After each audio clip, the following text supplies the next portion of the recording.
In today's modelling update, I'll review why we need to continue with critical public health measures to maintain epidemic control, stamp out new outbreaks quickly, and prevent any widespread resurgence of cases. Recall that models provide a prediction of what could happen under hypothetical scenarios, allowing us to drive our public health actions towards a best possible outcome. Based on Canadian data up to August the 8th, short-term forecasting shows predicted cases and deaths due to COVID-19 out to August the 23rd.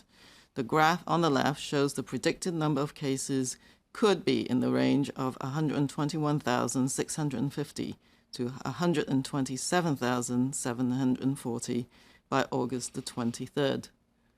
The graph on the right shows the predicted number of deaths could be in the range of 8,980 to 9,115 by August the 23rd. Like the RT, there are important limitations to those forecasts, as it is difficult to predict national case and death counts, which are now largely driven by localized outbreaks and hotspots of community transmission.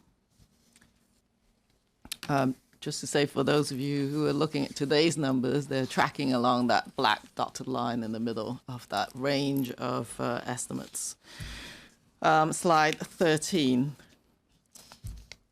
So dynamic models show us that a combination of public health measures will be essential to keep transmission rates low as we continue to resume economic and social activities.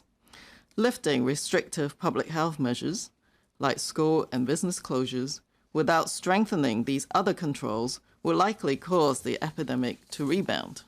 As we continue to lift restrictive public health measures to minimize other health, social, and economic consequences, we expect to see some resurgence in cases, similar to what we've been seeing in July. Until we have safe and effective treatments or vaccines for widespread and lasting control of the pandemic, we will continue to see cases. The key is to keep the infection rate low to limit spread.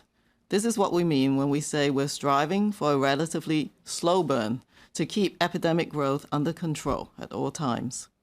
Nevertheless, it is prudent to plan and to be prepared for a reasonable worst-case scenario.